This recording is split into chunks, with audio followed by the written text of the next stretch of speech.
influence of these digital platforms, namely Google and Facebook, has grown, our regulatory framework has not kept up. And as a result, there is a very unequal bargaining position between Australian news media businesses that produce original content and the digital platforms. And so we, as a government, tasked the ACCC to undertake a detailed world-leading study, which they did over a period of some 18 months. And their recommendation was for a code to govern those relationships between the digital platforms and the Australian news media businesses. A concept paper was released earlier this year, and so our announcement today and our release of a draft mandatory code follows extensive consultation with the parties. It became apparent to us a number of months ago that we weren't making progress on that critical issue of payment for content. Hence, we are moving down the path of a mandatory code. A mandatory code that governs those relationships and covers issues such as access to user data, the transparency of algorithms used by the digital platforms for the ranking and the presentation of media content, as well as, of course, payment for content. What we have sought to do with this mandatory code is not protect Australian news media businesses from competition or from disruption that is occurring across this sector. What we have sought to do is to create a level playing field to ensure a fair go for Australian news media businesses, and that when they generate original content, that they are fairly paid for it. We want Google and Facebook to continue to provide these services to the Australian community, which are so much loved and used by Australians. But we want it to be on our terms. We want it to be in accordance with our law. And we want it to be fair. And that is what has motivated us with this mandatory code. So I will run through the key details of how the code will work. The Minister for Communications, Paul, and the Arts, Paul Fletcher, will stand up shortly in Sydney, followed by the head of the ACCC, Rod Sims. And I want to congratulate Rod and his whole team for their outstanding work in producing this world-leading document and this world-leading regulatory framework. I, as Treasurer, will be able to determine that a digital platform is subject to the code. And it will start with Google and Facebook.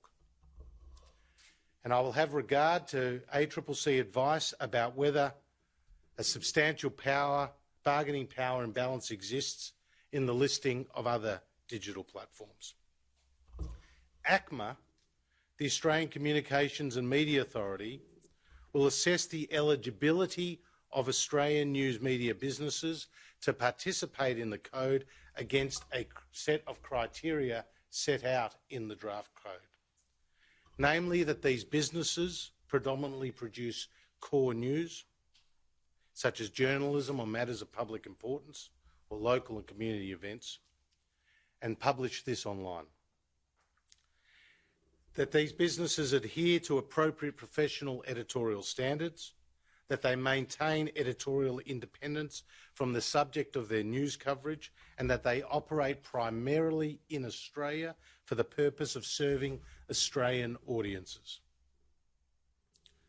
The code will require designated digital platforms to negotiate in good faith about the payment of remuneration to Australian news media businesses. These news media businesses will be able to negotiate either individually or collectively. And the ACCC point out that some 88 smaller local, regional, community-based media organisations and businesses put in a joint submission following this concept paper about the drafting of this code. Importantly, I point out that these bargaining arrangements about the payment of remuneration will not be available to public broadcasters as they are principally funded by the government and not through advertising revenue. Public broadcasters will, however, benefit from the minimum standards for non-remuneration matters that are set out in the draft mandatory code. If the parties cannot agree on remuneration after 3 months of negotiation, then they can seek to have the matter go to binding final offer arbitration, with a decision required in 45 days. So if they cannot reach an agreement after 3 months of negotiation, they can go to a binding arbitration. Arbitration is limited to the issue of payment or remuneration, but parties can cover other issues in the mediation and negotiation process leading up to this, such as getting a better deal on the minimum obligations.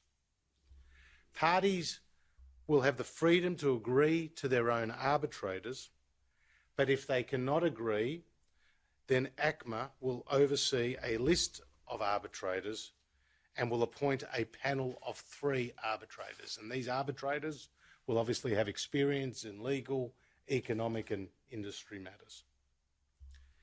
In arbitration, both parties will each submit a final remuneration offer to be arbitrated.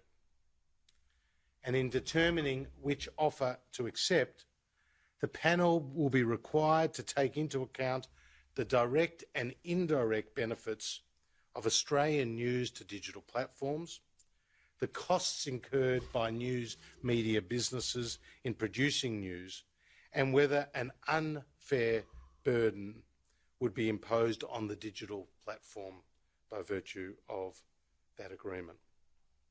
The arbitrator may only reject both parties' offers if each offer raises significant public interest concerns.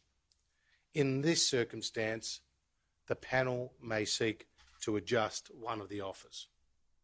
So again, to be very clear, there will be negotiation, followed if need be by arbitration, and the parties can appoint the arbitrator, or they can reach out to ACMA, who will have a list of appropriately qualified arbitrators who will then, 3 of whom will then be designated to arbitrate using one of those 2 offers that have been put by the parties.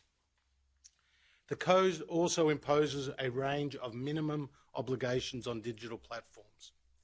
These include providing news media businesses with information about news-related data, providing advance notice of at least 28 days of algorithm changes affecting news ranking, the display of news content and advertising with news content, developing a proposal to facilitate the recognition of original news content, and open communication requirements, including by requiring digital platforms to establish a contact point for news media businesses.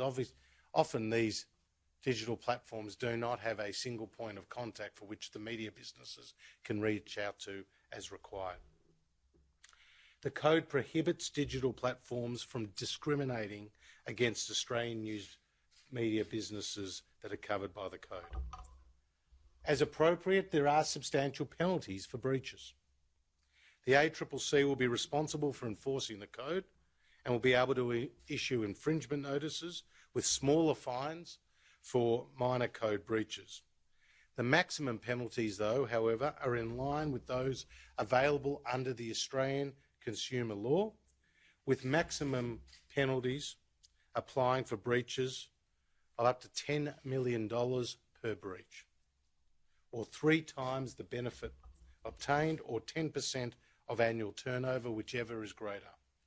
So there are penalties of up to $10 million per breach. The code will commence following the introduction and passage of relevant legislation in the Australian Parliament. The ACCC will be releasing this exposure draft of the legislation today, with consultation on the draft concluding on the 28th of August. Final legislation is expected to be introduced to Parliament shortly after that and the conclusion of this further consultation process. The ACCC believes the code will ensure disagreements about payment for content are resolved quickly, with deals on payment potentially reached within 6 months of the code coming into effect if arbitration is required.